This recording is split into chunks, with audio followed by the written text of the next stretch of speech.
Welcome everyone to the 2015 Geico 500 at Talladega race review. So I'm here to recap the great, yes I said it, great Talladega race. And and as it says here in the description, I think if there was one word to describe this race, I think it is polarizing, especially at the finish, which I'll get into more about the finish and why I think it was a polarizing finish. That along more such as some of the surprises, good and bad surprises, in this race. And plus, are we destined to have 16 different winners after already 10 races where we've had 8 of the 10 races being won by 8 different drivers? And that and more here. And also we'll look ahead to next week at Kansas for what is a very interesting sponsored race. I'll get into that more. But anyway, before as I always begin, I'll begin here with my pre-race notes here. So Geico 500, and speaking of sponsor, this is the first spring race since 2001 that to not be sponsored by Aaron's, because when I think about it, 2002 was the very first spring Talladega weekend to be sponsored by Aaron's. When I think about it, you have the Aaron's 499 and the Aaron's 312 for the Xfinity series, but but apparently, even though I didn't read anything why, but apparently Aaron's ended their sponsorship right here.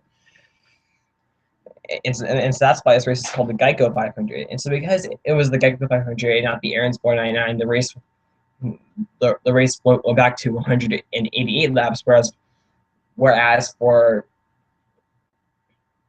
about which before that, for the past 13 years, it was 187 laps. And but anyway, and in order to win at Talladega, you have to stay out of trouble. We're here, and it's just that simple. Stay out of trouble and be in the right place at the right time. And I think that because it's the Talladega, and I feel like Talladega opens. I think Talladega is more of a wild card than Daytona, because Talladega, I think there are more possibilities at Talladega than Daytona to have surprising drivers be up front and finish well. And and the reason why I say it is because at these restricted type of racetracks, there are pretty much a good 25 to 35 drivers pretty much every time we come to these tracks that can win this race.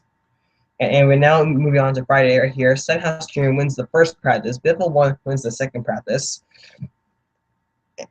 And also qualifying.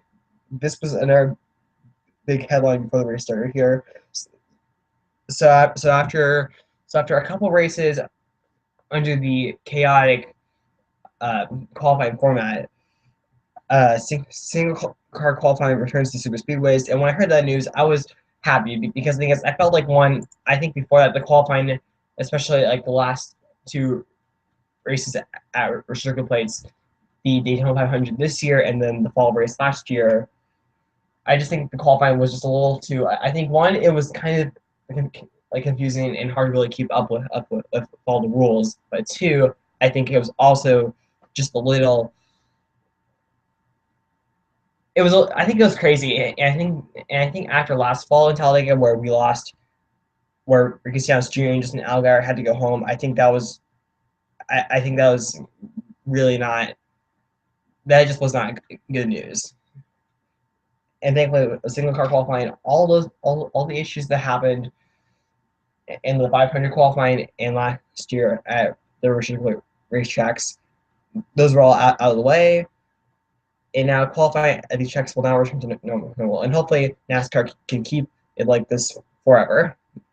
That's my hope. But once all qualifying was over, they saved the best for last. And the driver that was the best for last was Jeff Gordon here. He wins his 80th career Sprint Cup Series pole. And I believe it is his 4th at Talladega.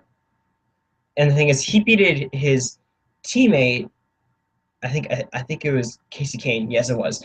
He beat his teammate Casey Kane by almost 0.3 of a second with like a 41 point. Was it 41? 41? No, it was not 41. It was a 49 point. It was a 49.60, I believe, which Talladega especially if that pack is incredibly fast. I think it's fast based on what I remember. And also, one of the other big headlines that was actually announced pretty much after the whole Kyle Busch breaks his leg at Daytona because of a lack of safer barrier. Safer barriers were installed in turns 1 and 3, but also at the pit entrance, all on the inside wall. Talladega, I gotta say, like I think it was in 2013 where Talladega installed safer barriers on the outside walls in these places, especially in the trial. But there are still several walls, such as, for example, the backstretch outside wall that still does not have safer barriers. And I hope maybe by the time the fall comes around, we can see that, which I think is good because I feel like it doesn't matter what wall you hit, a hard impact is still a hard impact.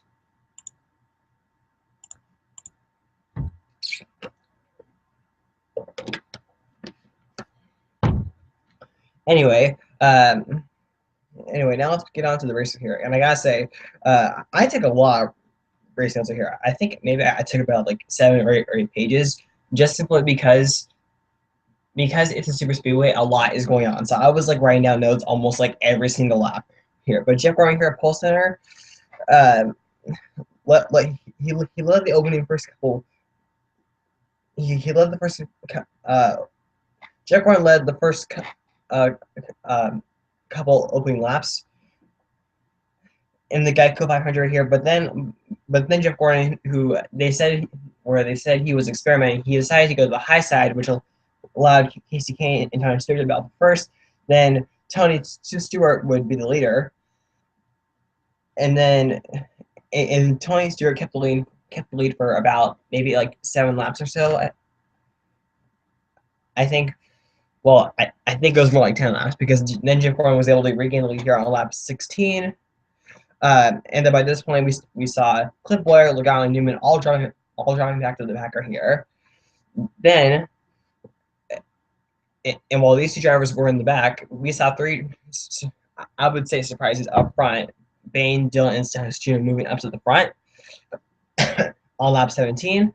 And then as they were heading to the commercial break on lap 19 right here, caution number 1 here, when Brian Scott running about mid-pack has an engine failure, spins in turns 1. He spins in turn 1, and Michael Waltrip just had nowhere to go being collected, and Logano barely avoided this crash. Pit stops on lap 20 right here. Gordon wins the battle off pit road. But also during the caution laps, Newman came down pit road, and just like last week in the Xfinity Series at Richmond with Brendan Gaughan, there was a fire, but no one got injured. And I think the fire was caused for the exact same reason that happened with Brendan Gaughan's pit crew. A lug nut sparked a fire when the lug nut fell off the car. But like I said, thankfully no one was injured. But this week we can mark the second week in a row that there was a fire on pit road. Then we had a restart here on lap 25 with Jeff Gordon as leader. Jimmy Johnson pushing Jeff Gordon here, and Johnson, who I don't think is normally considered to be a driver who pushes other drivers. He was pushing. He was a big pusher today, which to me it has not really been Jimmy Johnson in his career at average triple plate racetracks. So Johnson was pushing Jeff Gordon here. So Jeff Gordon was still leader here, and then Menard, Blaney, and Stenhouse Jr. were all having very good runs here. Especially Ryan Blaney making his 6th career Spectrum Series start ever, 3rd of the year, and had 2 engine failures at Daytona and then at Texas. So to me, it felt like that for the first time in the season. We really saw what Ryan Blaney was made of and how well he could be able to keep himself up front. Right here, he qualified third. So it kind of surprised me, but didn't surprise me at the same time. And then throughout the whole entire race, we pretty much saw like a mix of like the high line being in the fast lane, and then all the cars would be on the low line. So overall, there was just a lot like swapping, which definitely captivated me, and I'm sure a lot of other fans to watch the race, knowing that it wasn't exactly going to be 20 plus cars single file all in the same lane, which is nothing new in NASCAR at these tracks.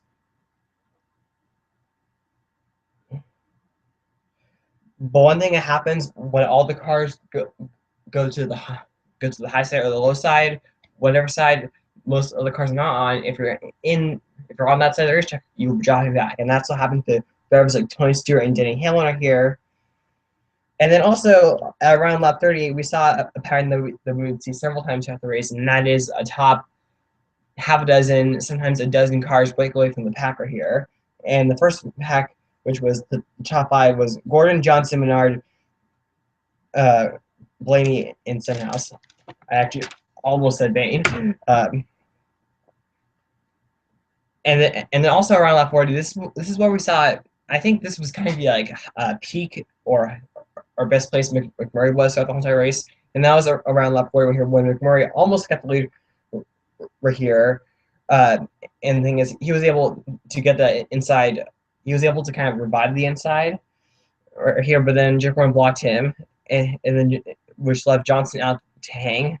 And then right here, coming back from commercial break, lap 47 here, caution number 2, the big one, which formed off of turn 2, which in Talladega history is kind of a iconic place to have the big one. Like, do you remember like 2002 in the Xfinity Series race when Johnny Sauer flipped, and it was like, I think it was like 27 cars or something got collected. It might have actually been like 32 something. I don't know. It was a lot of cars. And so we had the big one right here. And what happened was that Bain, who I want to say was running in around like 10th place or so, he was kind of a little bit of like a sitting duck. Paul Menard got a huge run on the high side and passed him on the high side here. But then Kurt Busch, it almost looked like Kurt Busch was trying to make it 4 wider here.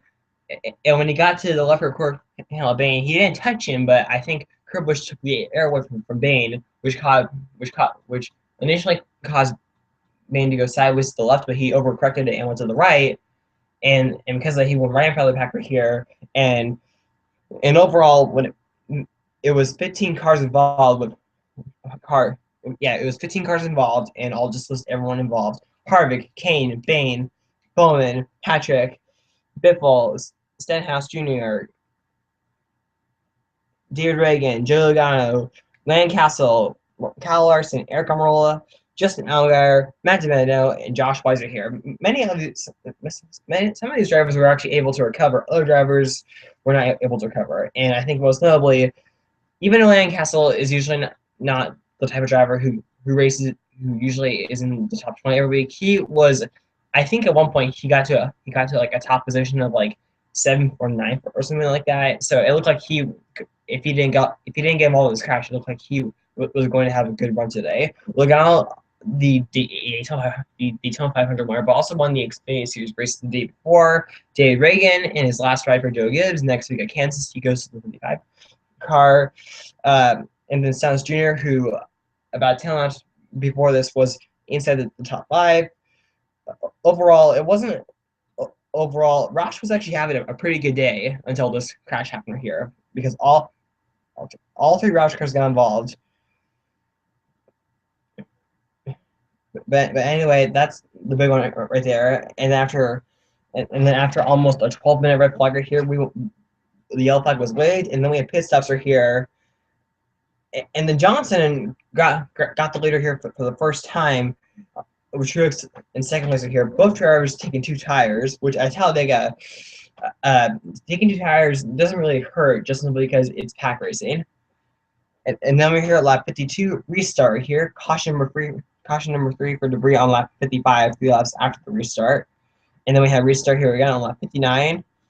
And then Jimmy Johnson here for about the next 30, 40 something laps, he would continue to lead here, as Carl Edwards, who has never won a points restrictor plate race. I think that's what they said. This is where we started to see for the first time him inside the top 5, looking like he would be someone to reckon with.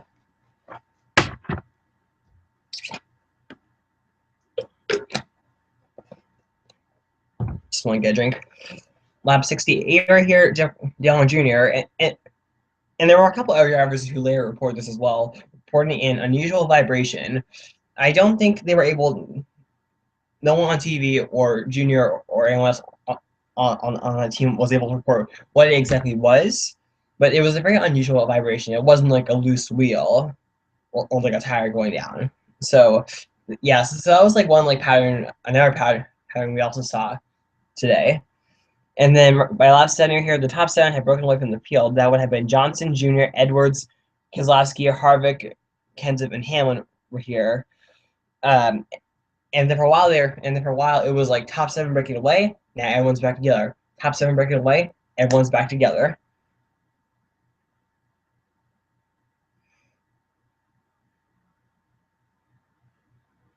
And then and then lap 83 here, we started to see the Gibbs drivers trying to make a move for here along Tony Stewart and Jeff Gordon trying to get back to the front right here, but Johnson would continue to lead right up until caution before here when Brendan Gaughan, who I think was running around like 25th place, had a right front tire go down here and hits the wall in turn 2 and onto the back stretcher here, which I kind of felt like, to me, if there was any driver who I felt really bad for finishing where they were the most, it would have been Brendan Gaughan, just simply because Brendan Gaughan, he's missed a lot of races this season, and I think this was Brendan Gaughan's like second or third race he's attended, and in the other races he didn't. He was kind of like, I don't know if he was like a start and park kind of driver, but he was definitely like stuck around like 40th, I think, in those races, and I felt like that, like this time around before all this, it looked like there was like luck going going for him. You know, he actually had a sponsor. He avoided the big one. He got on the show. So, and actually, just before this, I was actually thinking about him possibly being someone, like being like one of those like dark horses right here. But it was just really sad to see. His stops left 92. Jeff Gordon, who did not take 2 tires or anything like that. He actually he took 4 tires. And I think what helped him win the battle up the road was that he had that very first pit stop for earning the pole.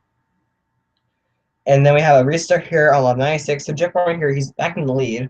And then Dale Jarrett here, who was restart in third, but just pushed away Jeff away from the rest of the pack right here. But then Johnson right here, who restart on the high side, I want to say these two were battling side by side here for first. And then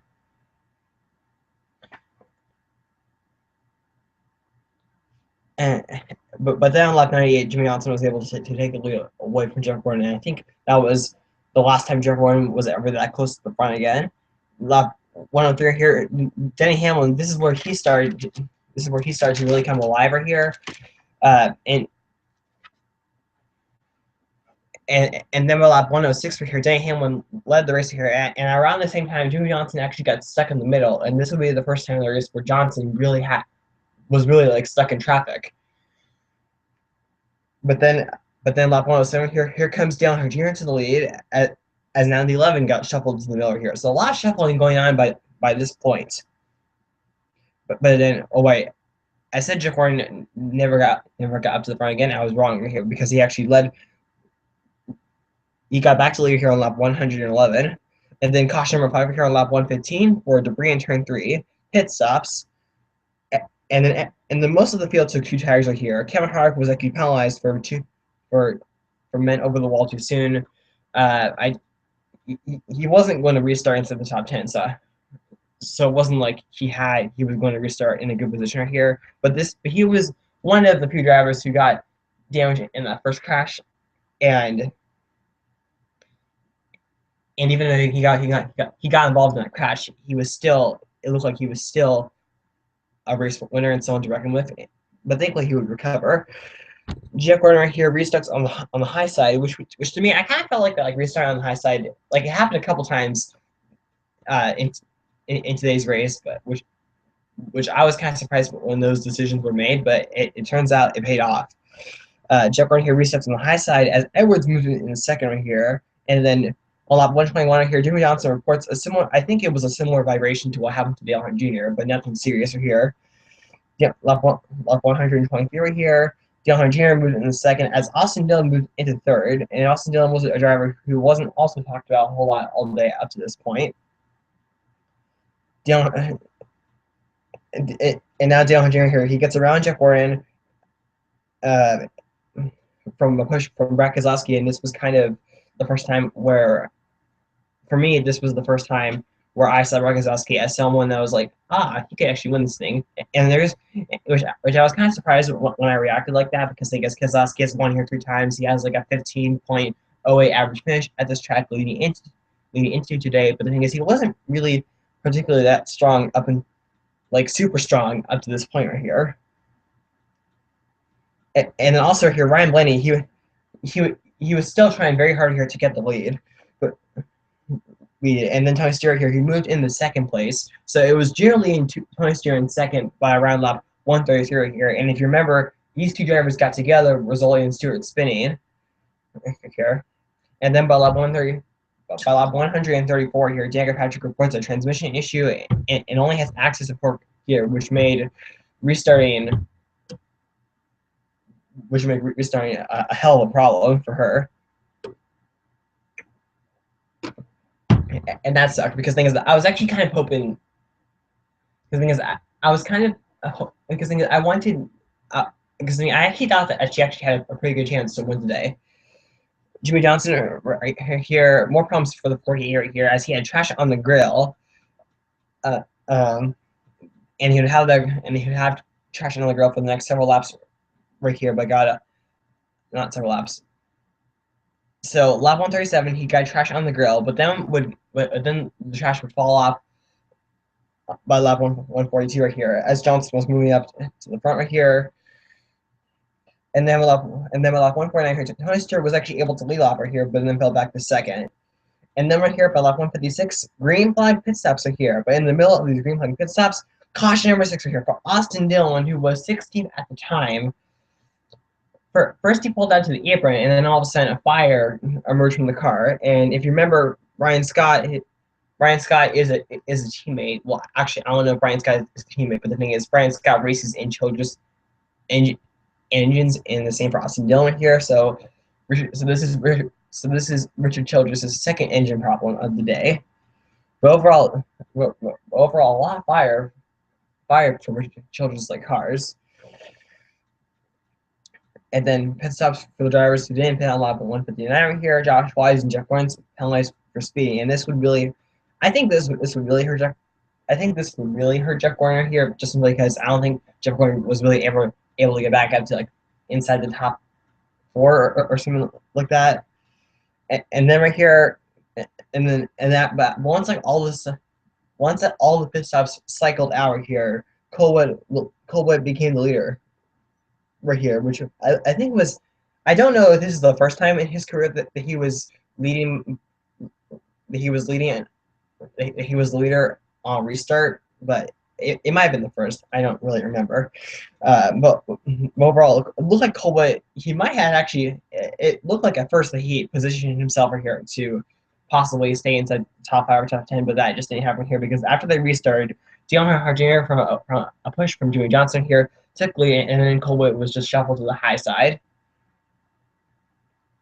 here. And this was a restart here on lap 163 here. And then Keselowski here, he was trying to take second away from Jimmy Johnson, and instead he loses third. He loses third to Ryan Blaney and continues to get shuffled back right here. I think at the very end he was like 29th. He was like 29th. And that was kind of the only time someone was able to challenge Jimmy Johnson or try to get by him right here, because what happened was that by the time it got to around 15 laps to go here, we had a couple packs of just single file cars on the high side right here, which to me was nothing new. This type of racing hasn't happened since day one. And when I think about recent races, I think about like the 2013 Daytona 500, or I think about the 2013 fall race at Talladega, which had the exact same thing. But for the most part here, it looked like that, like the second pack was catching them, and it looked like they were trying to go the inside, but it just did not work right here. I think what happened was that if you were someone who was in 6th place, I think number one, you were concerned about losing your position, because if you move out, there's a good chance someone was going to come with you. And I felt like overall there wasn't like obviously like back when like the two car tandem was a thing, you know, like in years like 2011, drivers could actually talk to each other. But because there wasn't any of that, I think like for example, I think with how fast the race was going towards the end, you just you know you just simply did not have a very easy way to communicate to other drivers and be like, hey, let's form a line together. So I think that's one of the reasons why until like 2 laps to go, we saw single file racing across the whole entire field. Sorry, I'm just taking care of something right there. And speaking of 2 laps to go here, they would stay single file here until coming to the white flag right here. And they started to get double file once again here when Ryan Blaney, who was in third place, Danny on here, he made a move right here. And actually, I want to see if I can like find the video. Wait a second.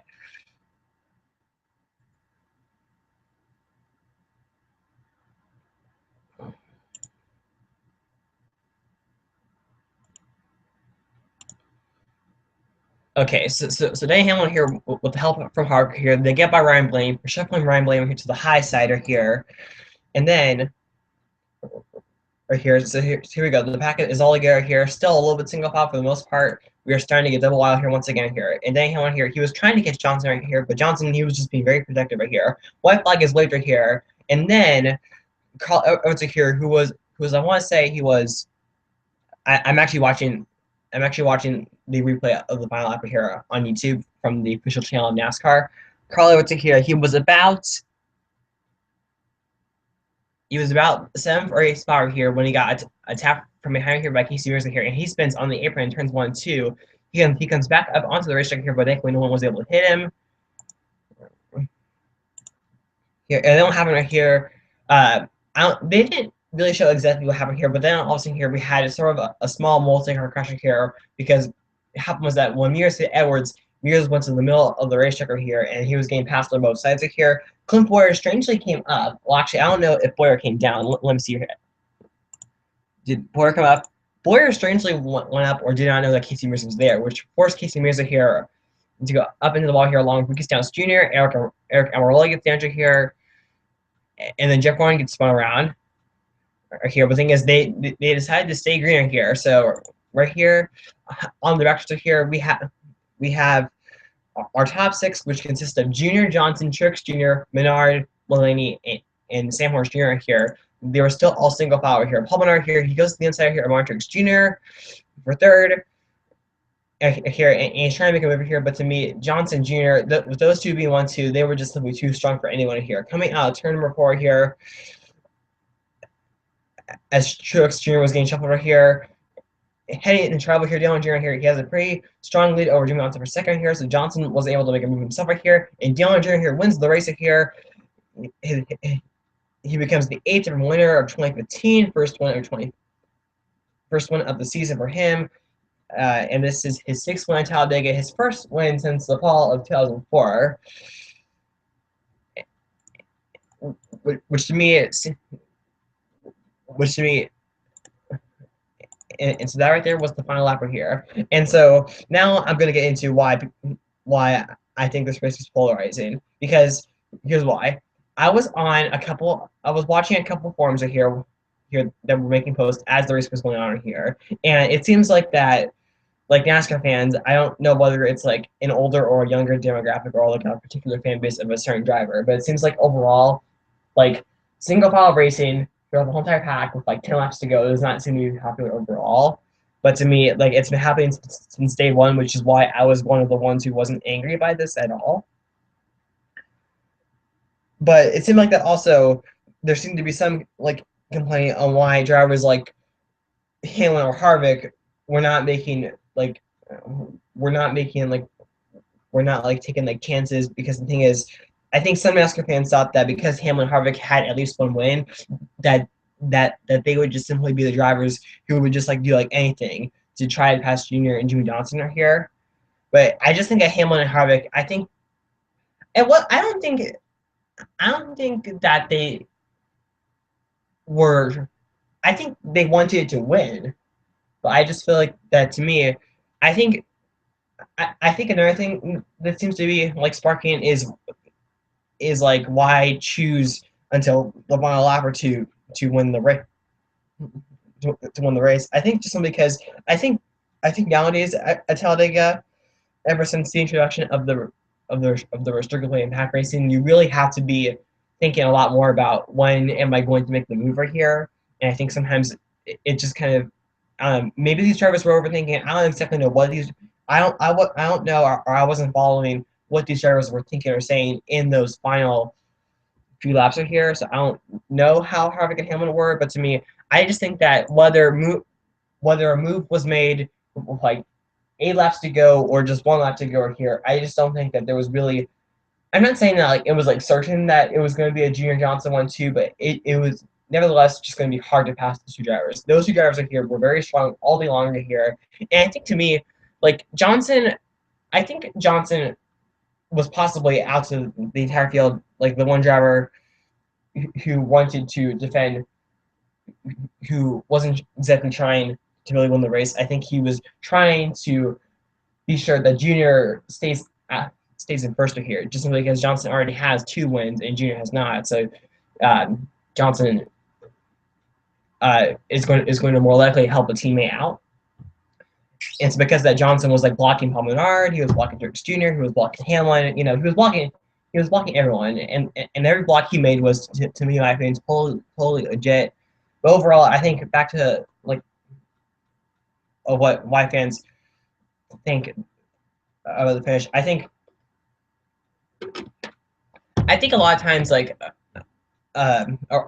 I think fans like to describe races based on how the finish goes, and I think to most fans they would consider those final 20 laps like terrible, and yet and so because the final 20 laps out of the 188, they think because those final 20 laps were terrible, they think the race is terrible, which I kind of find to be totally like insane.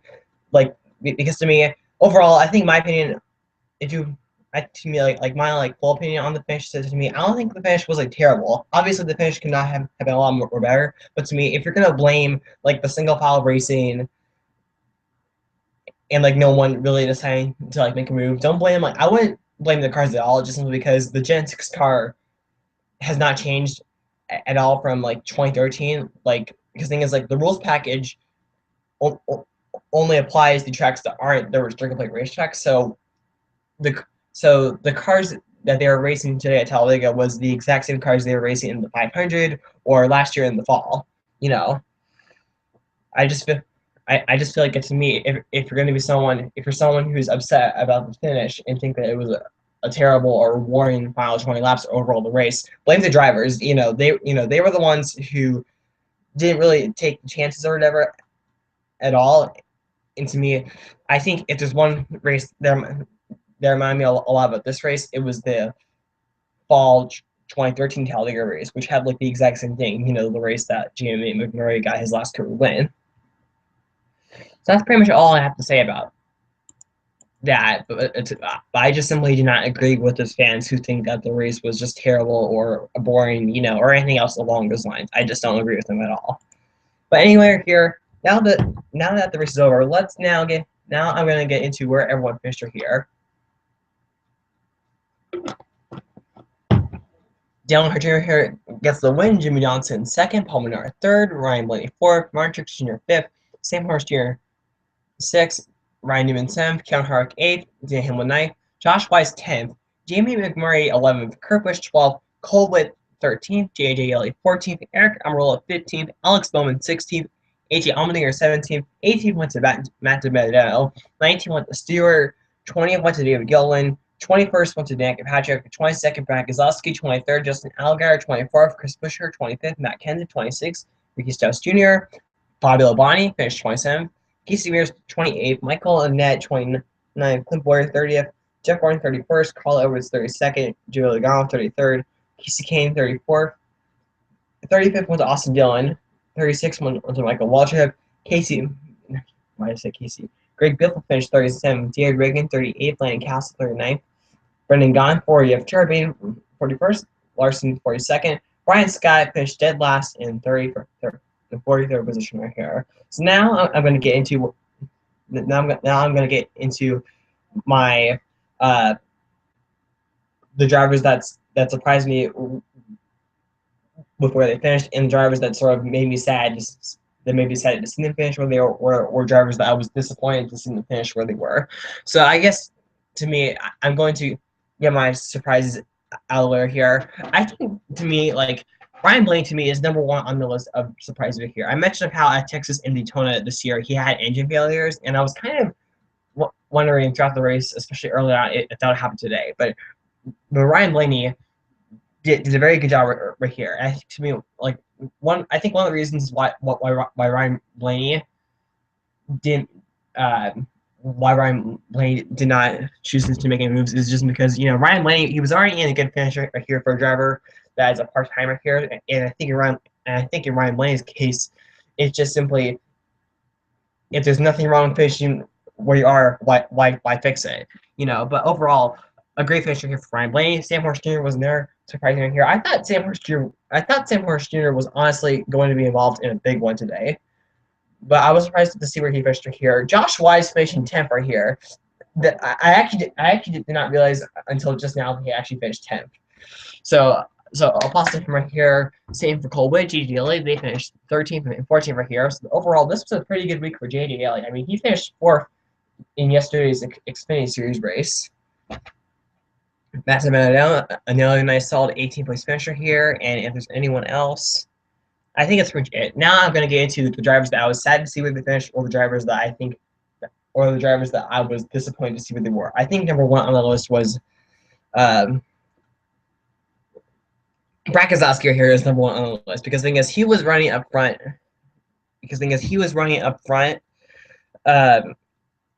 Not too long. Not too long here. Like for example, like I think he was like in like the top 5 right after like the restart here, or I think around the top 5. Yes, and then he got shuffled and really was never able to recover from that. So I was disappointed to see where he finished here. I think it was definitely sad to see Carl Edwards finish 32nd when it looked like he was going to salvage, I think, his second career top 10 of the season. But overall, I think in this case, I don't think it was Carl Edwards' fault. I think it was just simply, everyone racing hard and trying to get the best position they could. And I don't think Mears did anything wrong right there as well. Jeff Gordon, to me, was an error at this point, but he was caught up in the last crash. So I'll give him the benefit of that. That wasn't entirely his fault that he finished right there, but still. Jeff Gordon, I kind of feel like that obviously, as time goes on and the more finishes Jeff Gordon gets like this, there's obviously going to be fans, especially Jeff Gordon fans, complaining about, like, why is Jeff Gordon doing so bad in his final season? I hate seeing this.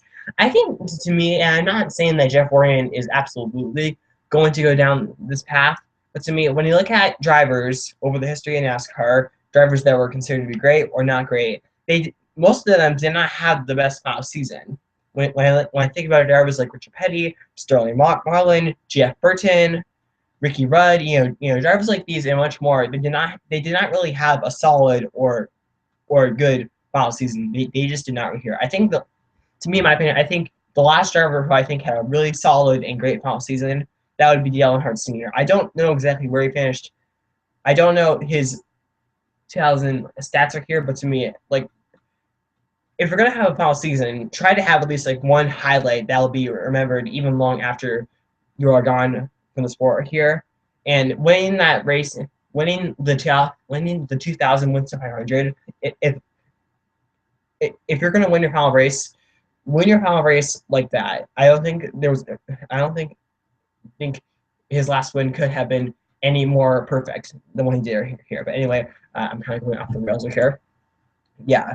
But I think, to me, Jeff Gordon, he's definitely a lot more competitive in this season, in his final full season, than Sterling Marlin or Ward Burton was. But to me, I just think that I'm kind of just expecting a little bit more from Jeff Gordon, especially after what he did last season. But hopefully things will get better here. Logano right here, he finished you know, he, like I said, he won the 500 this year, and then he won the Xfinity race last night, but he got involved in the big one. And to me, I was kind of surprised to hear him. Like, I don't remember where he started. I think he started mid-pack maybe, but I was kind of expecting him to be up in the front, be like one of those like drivers like challenging him for the leader here, like on lap like 10 right here. But he just decided to like lay back, which really cost him.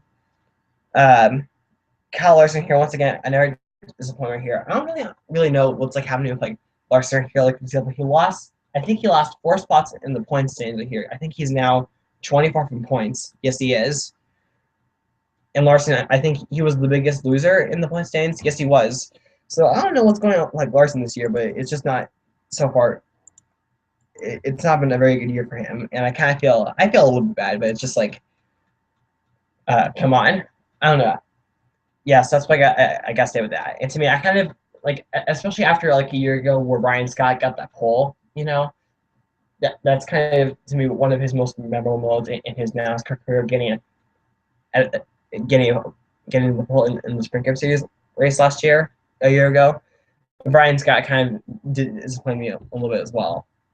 But anyway, that's pretty much all I gotta say right here. So next week, they're off to Kansas Speedway right here for a special, and I'm not joking when I say this, the SpongeBob SquarePants 400 right here.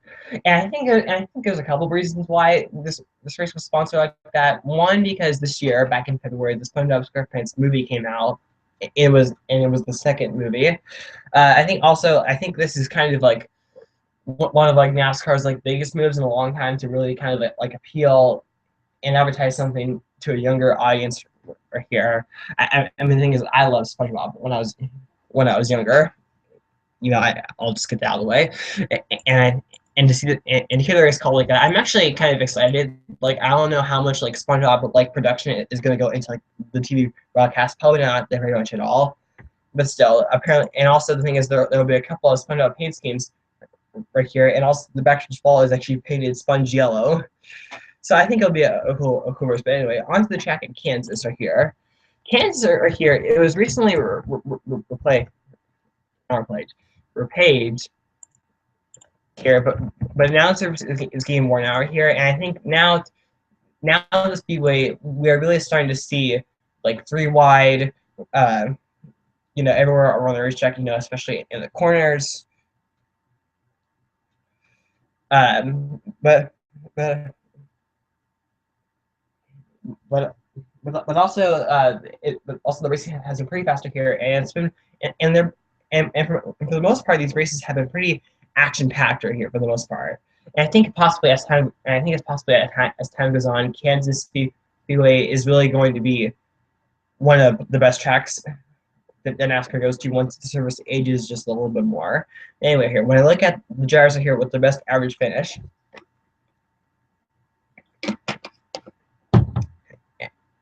And I'm only naming the drivers who have raced in more than like 5 stars. So here, Jimmy Johnson has the best average finish.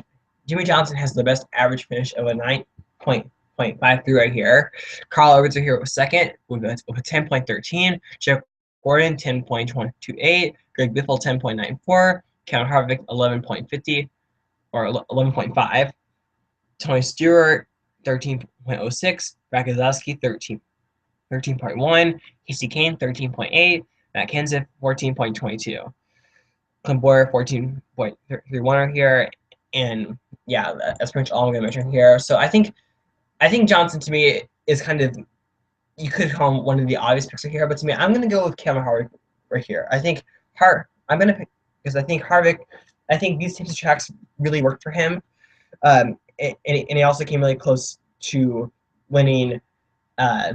Like that race a year ago. Like thing is, if there was like one more lap in that race, he would have passed Jeff Gordon in the last lap pass. So I'm gonna pick Kevin Harvick right here. That'll be my pick for the race.